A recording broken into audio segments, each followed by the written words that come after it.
Okay, this is my first video on this topic. Um, Narcissism. I'm a survivor. I'm a regular guy. I've been abused my entire life by my family, and I've just come to realize that I'm strong enough to have gotten through all of it. And in the end, I've come to realize I have a gift of actually seeing all these things. Now that I've been through it and I've studied so many things on narcissism, covert narcissism, psychopaths, and I really do have a knack for this stuff, and I don't have a license or I don't have, any degree at all. I, did a little bit of college, but I did, during my recovery from my divorce, I spent so many hours just studying, listening to other YouTube videos, listening to audio books, reading myself, just interacting with people, and learning all the different relationships that I was in over the course of 2 years with friends and with other women. And the kind of the beauty of it is, as I've gone in and out of a really lot of bad shit, like hard times, I come to realize I have a photographic memory, so I remember, I can actually relate to everything that I learned during, when I was studying and stuff. So, I mean, I've been wanting to write a book or do some of these videos because I do have a really good understanding for this, and I'm sorry for the lighting because I'm literally just sitting at my grandmother's house in Ohio, and by the fire, and I'm actually going to move up here to get away from all the narcissism and things back in Georgia. I feel my kids are in a good place, and there's only so much I can do, and I've done everything I can, and I've just got to come where I feel at peace, where there are people that actually do care about me. So anyways, I'd just like to say, credit to anybody. I don't know any names. I'm terrible with names. I can remember just about anything I've ever done in my life, honestly. But credit to all the people that I've read, their Twitter posts, the numerous different places that I've learned all these things from, and I would be happy to credit anybody for that, because I did learn a lot, even from some of the people who were negative towards me. I really feel like I've recovered well from this. I just like talking about it, and people just don't understand what I'm talking about, except the people that have been through it. So I'll just start out. Let's forget about any of my childhood or anything, but I always have kind of been a sucker, and it's something that I've come to realize, like, I'm easily manipulated. Not anymore, but I like to just start off with my lovely ex-wife. And I'm not gonna, I guess, somebody could find out who she is, and I really honestly don't care. I'm not sure if that's against the law or anything. I'm not necessarily slandering her. I would definitely tell you that,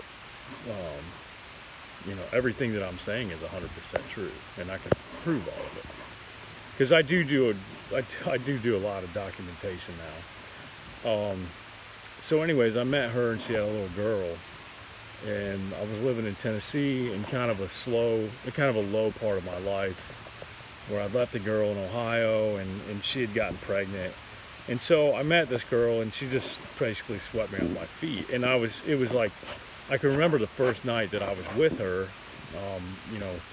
We went to the aquarium restaurant in Nashville, and then to Nashville Palace across the road, and talked about her little girl and talked about lots of things. And I honestly felt like I probably didn't deserve her, and which, is something that that was just the way I felt then. And so we had a great night. Nothing happened that night, but we did have a really good night. And I waited like 2 days to text her back and just said I had a fantastic time, and I just wanted you to know that. And it might have not been 2 days, I don't know. And so, like, the next time we went out, we went to a Mexican restaurant, and we went back to her apartment, and I was like, we were making out, and the next thing I know, she was in her bed taking her pants off, and I was like, all the other relationships I've been in, like, I didn't want it to be like that, and it's a mistake. But anyways, I turned her down. Like, she had a little bit to drink, and I was like, I don't want to do this right now. But so like second date, I turned her down for sex, and then she actually made me wait like several weeks after that, and which, anyways, it was ultimately the lack of sex in my marriage was ultimately the end of it. But she was very pretty, blonde, thin, school teacher, had a beautiful little girl, and I just fell right into it. And within 4 months, we were engaged, and I actually got a diamond from her mother. She's another psychopath. And just put it in my setting, and put it in a set, and it was more than I could have done myself. And I was very proud to ask her to be my wife. It was really an awkward moment. I remember we joked about it later in life, later in the years, but it was almost like she couldn't believe I was that much of a sucker already, like how it was presented to her. And so here we are, engaged, 4 months. We move into an old house, and we're fixing it up, and just fell right into the whole thing, And my grandfather died. We got married a year later, and my grandfather died a month after that. And he was really he was really my rock my whole life. He was the one that gave me all the moral compass to keep myself in line. And he might have known that I was going to, struggle with things like this in my life. I don't know. I really don't know. Because I know he did. But anyways, we fell into this whole thing, and we're getting married, and there's just so many events that happened along the way that were major red flags that I just totally overlooked at the time, and it was because I was weak, and I would never put up with those same things again, not even close. I mean, I can just give you an example. Like, we took our engagement pictures on the day that I found out my grandpa was dying, and or he had cancer. Like, we literally, it was like, oh, well, we're at your grandfather's farm. It would be such a great time. And I mean, I've always looked at those pictures and thought, man, I was so fucking sad that day, and like, I couldn't even look at him, man. And we took our engagement pictures that day because she just didn't care, and I didn't know that then. But so all along, like, we get married, we go on honeymoon. We had sex one time on honeymoon, in Mexico at an all-exclusive resort. We go, I don't know. I mean, we had another child. I got deployed to Iraq. We had my son. We bought a house. I got promoted, moved down to Georgia, had a great house, perfect life, and really at the end, it was literally everything I ever wanted in my life. And we bought that house on my VA loan and my credit alone, because she didn't have a job when I moved there. Not that she got one right away, but still, it was purchased from my hard work. And I'm not taking anything away from what was around in the house or whatever, but at the end, it all got ripped away from me. And that's when the side of my mother stepped in, because they ended up living down on the same street of mine, and I could talk about this stuff for days. But I just want to say, like, the first time that I ever and that I ever even knew about narcissism was about, I don't know, 3 months after I split up with her. And it was a really tough road because, you know, I've lost the ability to see my kids because of my mom called the police saying I was suicidal and I wasn't. And it's just a really long story, but, and I could, you know, if anybody was interested in hearing it, I mean, I would be glad to tell anyone. But I had a friend of mine in Mississippi. She was a secretary at one of the locations I used to, you know, manage. And she, I'd always told her every time I showed up in Mississippi, oh yeah, the wife is great, the kids, everything is so wonderful. All the while, like, you know, I felt like it wasn't, you know. And I lost, this next time I walked in there, and I'd lost like 60 pounds. And I did that intentionally.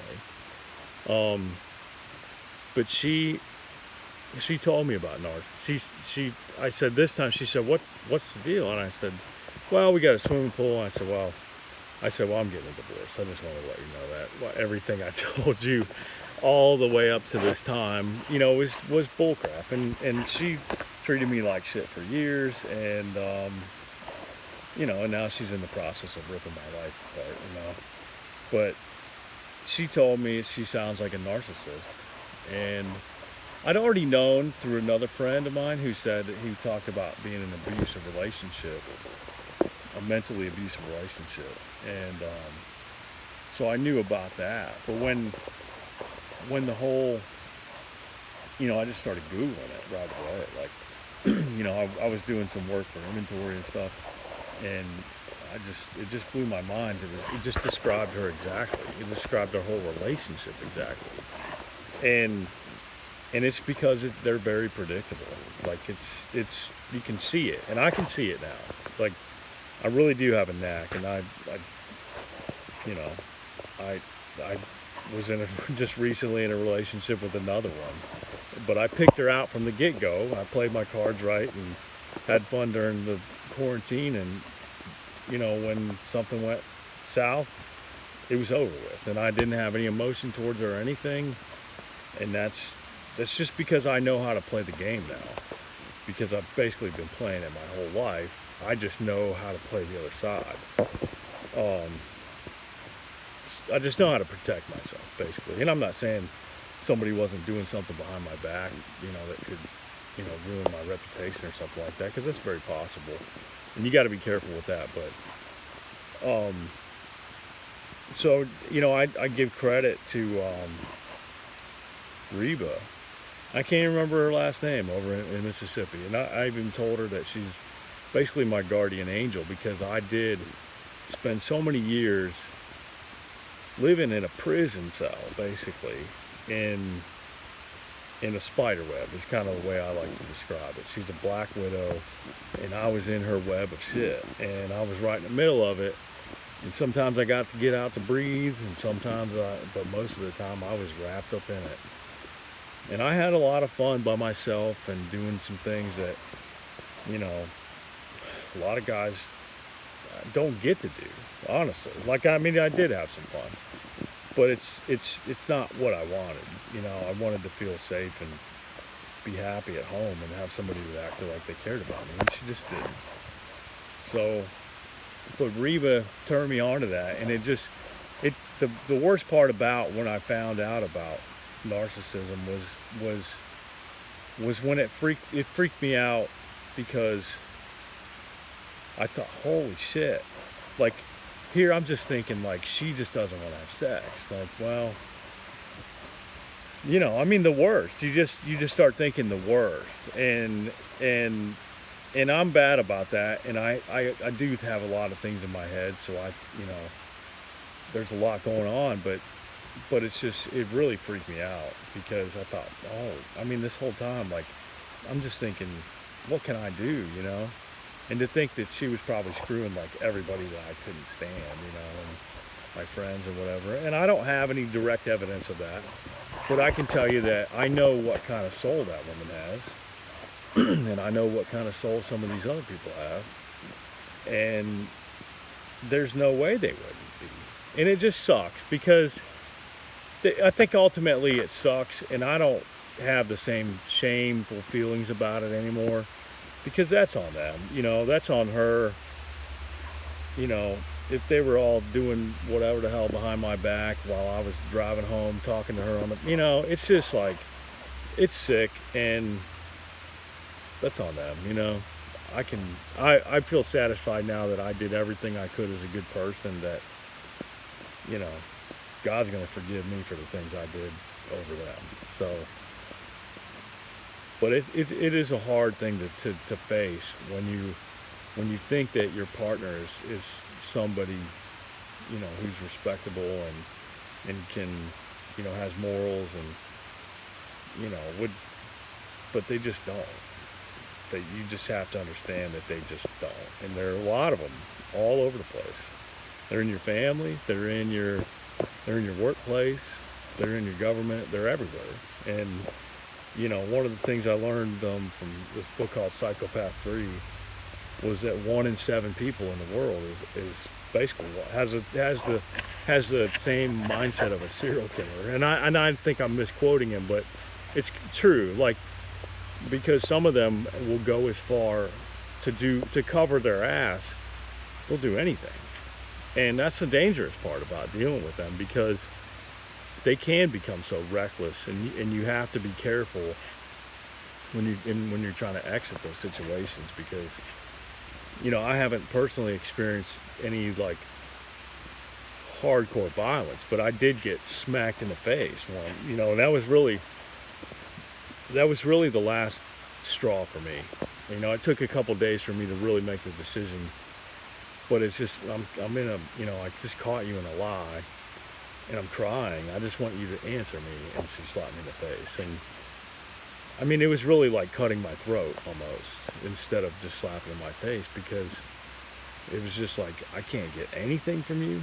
And that was it, but you just have to be very careful. And I don't think not all narcissists have the mindset that they're gonna cut somebody's throat or whatever. But there are some that do, and some of the ones that are the most the worst are the ones that you least suspected. A fucking kindergarten teacher, and so I'm sorry, I'm trying to plug something in, but the thing is I studied this stuff so much that I literally can go back in my head and see these scenarios of where I was being punished, and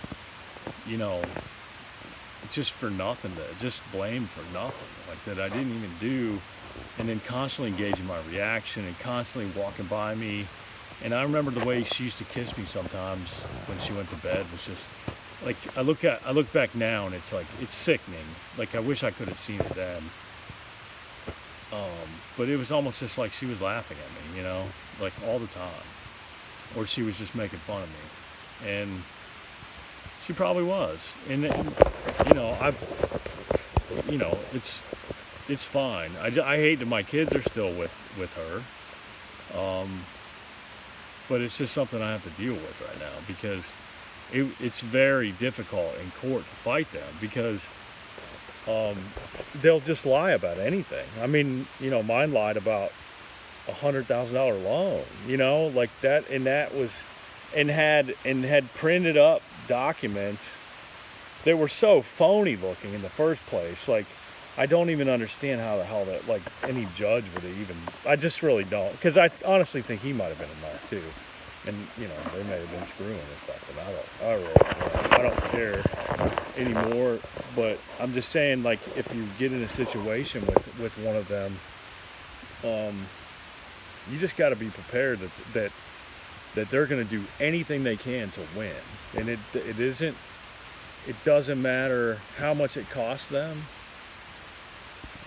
It doesn't matter. They just want to win. You're not going to get anything out of them that they're not willing to give up. And I'm not even sure, I got a bunch of stuff in my storage unit, and I'm not even sure all the shit's in there that I was supposed to get, because I didn't give a shit. I just wanted it out of there, so I hired somebody to take it out. But So I just wanted to, I'm going to throw this out there, that anybody that's interested in talking to a guy who's 40 years old, 2 great kids, 4.0 student, and one of the nicest young boys you'll ever fucking meet in your life. And I couldn't be a nicer guy. I've been through a lot of shit. I've been to, I've spent about 17 days in a mental hospital, well, at different times, because I've been through panic attacks, and also been sabotaged by my mother, which was the start of it. Because and I would get into that later, like, but I've really been through it all. I've taken a psychological evaluation, $1,500 cash, and I'm not bipolar. I do have, the one spot that they try to use against me in court was that there's a part in there as a potential child abuser, and that's a common thing with people who have been abused as a child, which I was. So, I was very honest about everything, and so that's what it came up. I could have lied and avoided those things, but I didn't want to. I wanted to be completely honest, because I have been completely honest through this whole thing. And it just doesn't get you anywhere, especially if you don't have documentation, and that's very important. But I'm going to put this out there for anybody that wants to talk about a topic and narcissism and how you can get away, because I really believe I can help anybody prepare to exit one of these situations. You just have to be willing to make the decision that, yes, this is that person, and I can help you ask questions and do things to set it up to where you'll find out, because there's people will tell you who they are if you just listen to them, and they will. So I'm just going to throw this out there. My name's Ryan Minter, and 40-year-old guy. I'm moving to Ohio, and I'd love to help people. Just check it out, and I'll just keep going. Thanks.